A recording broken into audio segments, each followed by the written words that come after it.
Report પર નજર કરી લઈએ. સહયોગી તૃપ્તિ કપૂરિયા પાસેથી માહિતી લઈએ. તૃપ્તિ, કઈ રીતે સેક્ટર્સ છે, સ્ટોક્સ છે જે બ્રોકરેજ હાઉસીસના રડાર પર છે? ચાની હું 3 શેર્સ લઈને આવી છું. પહેલું છે સુપ્રીમ ઇન્ડસ્ટ્રીઝ.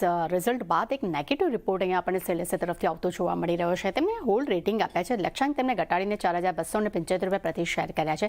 તેમનું કહેવું છે કે Q2માં કંપનીના એબિડા જે છે તે વાર્ષિક ધોરણે 7% તેનો ઘટાડો આવ્યો છે, પરંતુ સામે વિવિધ અધિગ્રહણથી કંપનીના વોલ્યુમમાં વાર્ષિક ધોરણે 12%નો એક ઉછાળો પણ જોવા મળ્યો છે. પરંતુ ઓવરઓલ FY26માં 12 થી 14% વોલ્યુમ ગ્રોથની અહીંયા જોવા મળ્યું છે. અને માર્જિનના ફ્રન્ટ પર જે ગાઈડન્સ જે છે તે તેમને 14.5 થી 15% વચ્ચે તેઓ આપી રહ્યા છે. પરંતુ એગ્રીકલ્ચર્સ અને ઇન્ફ્રાસ્ટ્રક્ચર દ્વારા માંગ વધવાને કારણે માંગ વધવાની જે મેનેજમેન્ટની અપેક્ષા છે તેનો કદાચ આવનારા સમયે પોઝિટિવ ઇમ્પેક્ટ જોવા મળી શકે છે. પરંતુ જો માંગમાં સુધારો થશે તો વાસ્તવિક વોલ્યુમ ડિલિવરી ગાઈડન્સ જે છે તેની નજીક જોવા મળી શકે છે. પરંતુ ઓવરઓલ માર્જિનની અપેક્ષા અત્યારે કંપનીને તો બ્રોકરેજ રિપોર્ટ દ્વારા માર્જિનની અપેક્ષા અત્યારે ફૂલફિલ થવાની અપેક્ષા તેઓ ઓછી રાખી રહ્યા છે.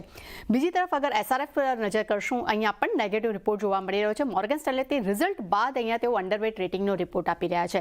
લક્ષ્યાંક તેમને 2,175 પ્રતિ શેર કર્યા છે. તેમનું કહેવું છે કે કંપનીનો કોર નફો અનુમાન કરતાં 10% નીચે છે. ખાસ કરીને સ્પેશિયાલિટી કેમિકલ્સ અને પેકેજિંગ સેગમેન્ટમાં એક નરમાશ આવી છે, જેને કારણે કરીને માર્જિન પર એક સારું દબાણ પણ જોવા મળ્યું છે. એટલું જ નહીં, ડિમાન્ડ પ્રેશરને ધ્યાનમાં રાખીને વોલ્યુમ ગ્રોથ જે છે તેમાં પણ એક દબાણ આવનારા સમયમાં જોવા મળી શકે છે. એટલે SRF માટે ક્લિયર કટ એક નેગેટિવ રિપોર્ટ જોવા મળી રહ્યો છે.